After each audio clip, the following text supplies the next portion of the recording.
Hi friends, అందరూ ఎలా ఉన్నారు? అందరూ బాగున్నారా?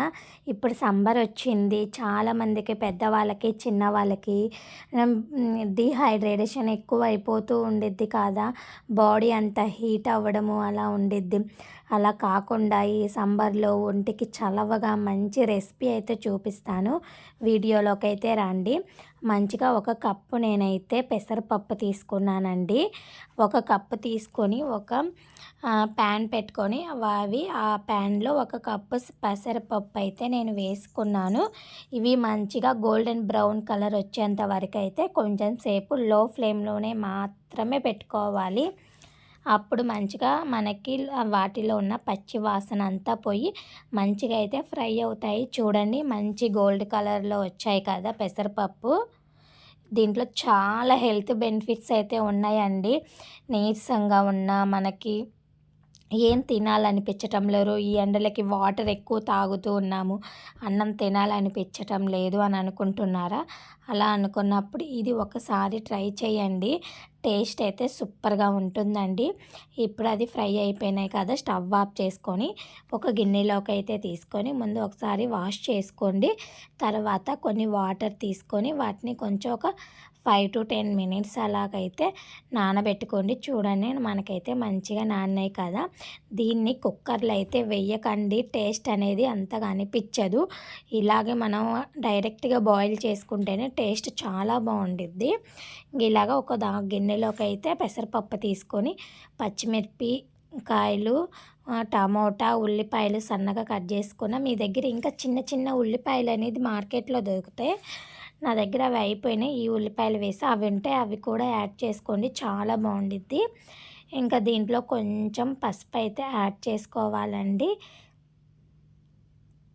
మనం ఏంటంటే కుక్కర్లో అంతా అనిపించదు టేస్ట్. ఇలా చేసుకున్నామంటే కొంచెం ఆయిల్ కూడా యాడ్ చేసుకొని మంచిగా లో ఫ్లేమ్లో పెట్టుకొని ఒక 10 to 15 మినిట్స్ అయితే బాయిల్ చేసుకుంటే సరిపోతుందండి. మధ్యలో ఒకసారి చెక్ చేసుకుందాం మనం. చూడండి, కొన్ని వాటర్ ఉంది, ఇంకొంచెం బాయిల్ అయితే అవ్వాలి. ఇంకా అయితే మనకి పప్పు అనేది పూర్తిగా ఉడకలేదు కదా. ఇలా ఉడకబెట్టుకోవడం వల్ల ఏంటంటే పెసరపప్పు మంచి టేస్టీగా ఉండిద్ది, నోటికి కమ్మగా రుచిగా అనిపించిద్ది. ఇంకా అదే మిక్సీ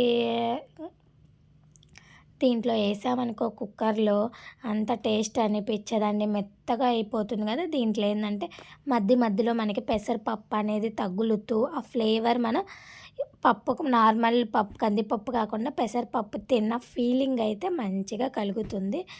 ఇప్పుడైతే ఇంకా మంచిగా ఉడికిందండి. నేనైతే స్టవ్ ఆఫ్ చేసి కిందకైతే దించుకున్నాను. కొంచెం సేపు అలా చల్లార్చుకొని ఇంకా మీ దగ్గర మ్యాషర్ ఉంటే మ్యాషర్తోనో, లేదంటే ఇలా పప్పు గుత్తు ఉంటే పప్పు గుత్తుతోనో మంచిగా అయితే మెదుపుకోండి. ఇలా మెదుపుకున్నారు కదా, చూడండి ఇంకా ఇలాగైతే అయింది. దీన్ని పక్కన పెట్టుకొని ఇప్పుడు మళ్ళీ ఇంకొక స్టవ్ అయితే తీసుకోండి, కడాయి తీసుకొని ఇది కొంచెం హీట్ అయిన తర్వాత కొంచెం ఆయిల్ అయితే యాడ్ చేసుకోవాలి.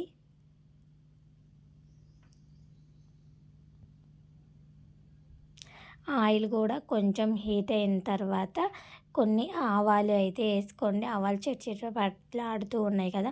ఆ తర్వాత కొంచెం జీలకర్ర కూడా వేసుకోండి. కొంచెం పచ్చిశనగపప్పు, 2 ఎండుమిరపకాయలు కూడా వేసుకొని కొంచెం ఫ్రై అయితే చేసుకోండి.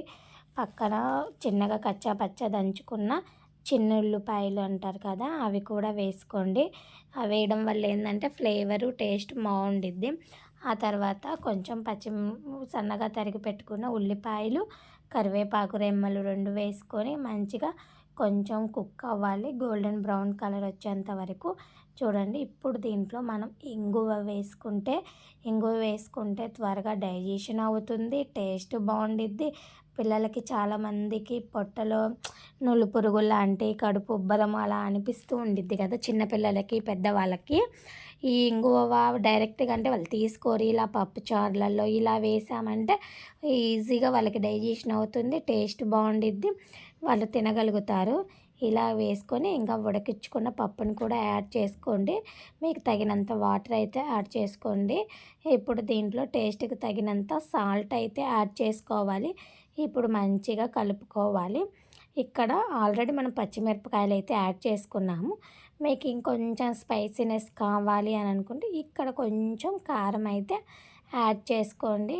ఇంక ఇలా చేసుకున్న తర్వాత మనం ముందుగానే చింతపండు రసాన్ని అయితే కొంచెం గుజ్జు ఉంటుంది కదా, చింతపండు నానబెట్టుకున్న గుజ్జు, దాన్ని కూడా యాడ్ చేసుకొని మంచిగా కలుపుకోవాలి.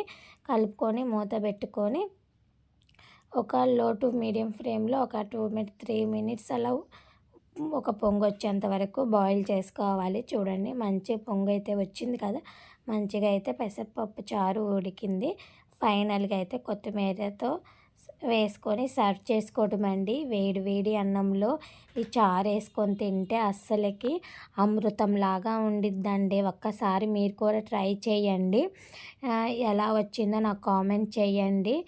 ఇంకా ఈ వెరైటీగా వీడియోస్ అయితే నేను తీస్తూ ఉంటానండి.